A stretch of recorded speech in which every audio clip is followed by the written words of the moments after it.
ಎದುರು ಮನೆ ಹುಡುಗಿ ಜೊತೆ ಲವಿಡವಿ ಪತ್ನಿ ಕಥೆಯನ್ನ ಮುಗಿಸಿದ್ದಾನೆ ಪತಿ. ತವರು ಮನೆಗೆ ಹೋಗೋಣ ಅಂತ ಹೇಳಿ ಅರಣ್ಯಕ್ಕೆ ಕರ್ಕೊಂಡೋಗಿ ಮರ್ಡರ್ ಮಾಡಲಾಗಿದೆ. ಕಬ್ಬಿಣದ ರಾಡ್ನಿಂದ ತಲೆ ಕುತ್ತಿಗೆ ಮೇಲೆ ಹಲ್ಲೆ ನಡೆಸಿ ಭೀಕರವಾಗಿ ಕೊಲೆ ಮಾಡಲಾಗಿದೆ. ಎದುರು ಮನೆ ಹುಡುಗಿ ಜೊತೆಯಲ್ಲಿ ಲವಿಡವಿ ಜೋರಾಗಿತ್ತು. ಹೆಂಡತಿನ ತವರು ಮನೆ ಕರ್ಕೊಂಡು ಹೋಗ್ತೀನಿ ಅಂತ ಹೇಳಿ ಕಾಡಿಗೆ ಕರ್ಕೊಂಡೋಗಿ ಮರ್ಡರ್ ಮಾಡಲಾಗಿದೆ. ಕಬ್ಬಿಣದ ರಾಡ್ನಿಂದ ತಲೆ ಕುತ್ತಿಗೆ ಮೇಲೆ ಹಲ್ಲೆ ನಡೆಸಿ ಭೀಕರವಾಗಿ ಕೊಲೆ ಮಾಡಲಾಗಿದೆ. ಬೀದರ್ನ ಭಾಲ್ಕಿ ತಾಲೂಕಿನ ಗಾಯಮುಖ ದೇವಸ್ಥಾನದ ಬಳಿಯ ಅರಣ್ಯ ಪ್ರದೇಶದಲ್ಲಿ ಈ ಘಟನೆ ನಡೆದಿದೆ. ಹೊನ್ನಿಕೇರಿ ಗ್ರಾಮದ ಸಂಜನಾ ಹತ್ಯೆಗೈದಿದ್ದಾನೆ ಭಗವತ್ ಜ್ಞಾನೇಶ್ವರ. 2 ವರ್ಷದ ಹಿಂದೆ ಇವರಿಬ್ಬರು ಕೂಡ ಮದುವೆ ಆಗಿದ್ರು. ಸಂಜನಾ ಮತ್ತು ಭಗವತ್ ಬ್ರಿಮ್ಸ್ ಶವಾಗಾರದ ಬಳಿ ಕುಟುಂಬಸ್ಥರ ಆಕ್ರಂದನ ಮುಗಿಲು ಮುಟ್ಟಿದೆ. ಕೊಲೆ ಸಂಬಂಧ ದನ್ನೂರು ಪೊಲೀಸ್ ಠಾಣೆಯಲ್ಲಿ ಪ್ರಕರಣ ಕೂಡ ದಾಖಲಾಗಿದೆ. ನೋಡ್ತಾ ಇರಬಹುದು ಕೊಲೆಯಾದ ಮಹಿಳೆಯನ್ನ ಹಾಗೆಯೇ ಕೊಲೆ ಮಾಡಿರೋ ವ್ಯಕ್ತಿಯನ್ನ. 2 ವರ್ಷಗಳ ಹಿಂದೆ ಮದುವೆ ಆಗಿತ್ತು ಇವರಿಬ್ಬರಿಗೂ ಕೂಡ. ಈಕೆ ಹೆಸರು ಸಂಜನಾ ಅಂತೇಳಿ, ಈಕೆ ಗಂಡ ಭಗವತ್ ಜ್ಞಾನೇಶ್ವರ್. ಕೊಲೆ ಕಾರಣ ಏನು ಗೊತ್ತಾ? ಎದುರು ಮನೆ ಹುಡುಗಿ ಜೊತೆಗೆ ಈತನಿಗೆ ಲವ್ ಆಗಿದೆ. ಮೊದಲೇ ಮದುವೆ ಆಗಿತ್ತು 2 ವರ್ಷಗಳ ಹಿಂದೆ. ಲವ್ ಆಗಿತ್ತು ಎದುರು ಮನೆ ಹುಡುಗಿ ಜೊತೆಯಲ್ಲಿ. ಆ ಹುಡುಗಿ ಜೊತೆಯಲ್ಲಿ ಪ್ರೀತಿ ಪ್ರೇಮದ ನಶೆಗೆ ಬಿದ್ದ ಈತ ಮಾಡಿದ್ದು ತನ್ನ ಹೆಂಡತಿಯ ಕೊಲೆ. ತವರು ಮನೆ ಕರ್ಕೊಂಡು ಹೋಗ್ತೀನಿ ಬಾ ಅಂತೇಳಿ ಹೆಂಡತಿನ ಕರ್ಕೊಂಡೋಗಿದ್ದ. ಕಾಡಿಗೆ ಕರ್ಕೊಂಡೋಗಿ ಆಕೆಯನ್ನ ಬರ್ಬರವಾಗಿ ಹತ್ಯೆ ಮಾಡಿದ್ದಾನೆ. ತುಂಬಾ ಭೀಕರವಾಗಿ ಅರಣ್ಯ ಪ್ರದೇಶದಲ್ಲಿ ಹತ್ಯೆ ಮಾಡಿರೋದು. ಕುತ್ತಿಗೆ ಮೇಲೆ, ತಲೆ ಮತ್ತು ಕುತ್ತಿಗೆ ಮೇಲೆ ಹಲ್ಲೆ ನಡೆಸಿ ಕೊಲೆ ಮಾಡಲಾಗಿದೆ.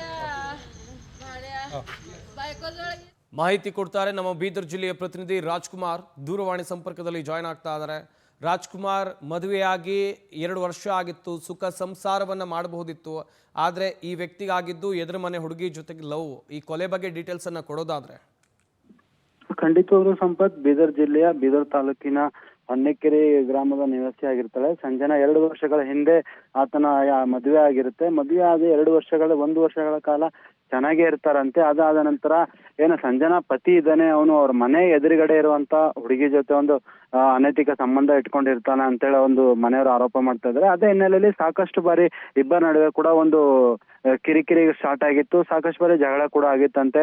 ಅಂದ್ರೆ ಪದೇ ಪದೇ ಮನೆಯವರು ಬಂದು ಈ ತರ ಮಾಡಬೇಡ ಅಂತ ಸಮಜಾಯಿಸಿ ಅವನ್ನ ಅಲ್ಲೇ ಇಟ್ಟು ಹೋದ್ರು. ಆದ್ರೆ ಕಳೆದ 15 ದಿನಗಳಿಂದ ಏನು ಸಂಜನಾ ಗಂಡ ಇದ್ದಾನೆ, ಅವನು ಇಲ್ಲಿಂದ ಬಿಟ್ಟು ಹೈದರಾಬಾದ್ ಮತ್ತಂದ್ರೆ ಬೇರೆ ಬೇರೆ ಕಡೆ ಕೆಲಸ ಮಾಡ್ತೀನಿ ಅಂತೇಳಿ ಹೋಗಿದ್ದಂತೆ. ಅದಾದ್ಮೇಲೆ ಸಂಜನಾಗೂ ಕೂಡ ಫೋನ್ ಮಾಡಿ ನಾನು ಇಲ್ಲೇ ಕೆಲಸ ಮಾಡೋಣ ಬಾ ಅಂತೇಳಿ ಕರ್ಕೊಂಡೋಗಿ ಆಕಿನ ಹತ್ರ ಇರೋದ 25,000 ರೂಪಾಯಿ ದುಡ್ಡನ್ನು ಆಕಿನ ಅಮೌಂಟ್ ಆಕೆ ಗಂಡಗೆ ಹಾಕಿ, ಅದಾದ್ಮೇಲೆ ಅಲ್ಲಿ 8 ರಿಂದ 10 ದಿನ ಉಳಿದಿ ಅದಾದ ನಂತರ ಮತ್ತೆ ಪೂನಾಕ್ಕೆ ಕರ್ಕೊಂಡೋಗಿ ಅಲ್ಲೂ ಕೂಡ 5 ದಿನ ಹೇಳ್ತಾರೆ. ಅದಾದ್ಮೇಲೆ ನಿನ್ನ ಮನೆಗೆ ಬಿಡ್ತೀನಿ ಬಿಯಾ ಅಂತ ಹೇಳಿ ಒಂದು ಕರ್ಕೊಂಡು ಹೋಗಿ ಅಲ್ಲಿಲ್ಲ ಅಂತ ಮೈಲಾರ್ ಟೆಂಪಲ್ ಅಂತಿದೆ ಸಂಪತ್ತ, ಗುಡಿಯಲ್ಲಿ ದರ್ಶನ ಮಾಡಿ ಅದಾದ ನಂತರ ಅಲ್ಲೇ ಇರೋಂತ ಪಕ್ಕದಲ್ಲಿ ಮತ್ತೊಂದು ದೇವಸ್ಥಾನ ಇದೆ. ಆ ದೇವಸ್ಥಾನ ಹತ್ರ ಕರ್ಕೊಂಡೋಗಿ ನಿನಗೆ ಅಲ್ಲಿಂದ ಒಂದು ಗಿಫ್ಟ್ ತಂದಿದ್ದೀನಿ ಅಂತ ಹೇಳಿ ತನ್ನ ಕೈಯಲ್ಲಿರೋಂತ ಚಾಕು ಆಕಿನ ಕುತ್ತಿಗೆಗೆ ತಿವಿತಾನೆ. ಆ ಕುತ್ತಿಗೆ ತಿವಿದಾಗ ಕೂಡ ಆಕೆ ನನಗೆ ಮನೆಯಲ್ಲೇ ಬಿಟ್ಟು ಬಿಡುವಂತೆ ಹೇಳ್ತಾ ಇದ್ದಾಳಂತೆ. ಅವ್ರ ಮನೆಯವ್ರು ಹೇಳ್ತಾ ಇದ್ರು. ಆದ್ರೂ ಕೂಡ ಕ್ರೂರಿ ಪತಿ ಆಕೆಗೆ ಸ್ಥಳದಲ್ಲೇ ಸಾಕಷ್ಟು ಹಲ್ಲೆ ಮಾಡಿ ಅದಾದ್ಮೇಲೆ ಅಲ್ಲಿಂದ ಅವನು ಫರಾರಿ ಆಗಿರ್ತಾನೆ. ಅಲ್ಲಿಂದ ಅವ್ರಿಗೆ ಆಕೆಗೆ ಖಾಸಗಿ ಆಸ್ಪತ್ರೆ ಕೂಡ ದಾಖಲೆ ಮಾಡ್ತಾರೆ. ಮೊನ್ನೆ ನಡೆದಿರೋಂಥ ಘಟನೆ. ನಿನ್ನೆ ಮಧ್ಯಾಹ್ನ ಮೇಲೆ ಆಕೆಗೆ ಚಿಕಿತ್ಸೆ ಫಲಕರಾಗಲ್ಲ ಸಾವನ್ನಪ್ತಾರೆ. ಹಾಗಾಗಿ ಕುಟುಂಬಸ್ಥರು ಸಾಕಷ್ಟು ಒಂದು ಕಣ್ಣೀರನ್ನು ಹಾಕ್ತಾ ಇದ್ದಾರೆ. ಈ ತರ ನಮ್ಮ ಮಗುವಿಗೆ ಜೀವತ್ತಿಂದ ಇವನಿಗೆ ತಕ್ಕವಾದ ಶಿಕ್ಷೆ ಆಗಬೇಕು ಅಂತ ಒಂದು ಆರೋಪ ಮಾಡ್ತಾ ಇದ್ದಾರೆ. ಥ್ಯಾಂಕ್ ಯು ರಾಜ್ಕುಮಾರ್ ತಮ್ಮೆಲ್ಲ ಡೀಟೇಲ್ಸ್ಗಾಗಿ.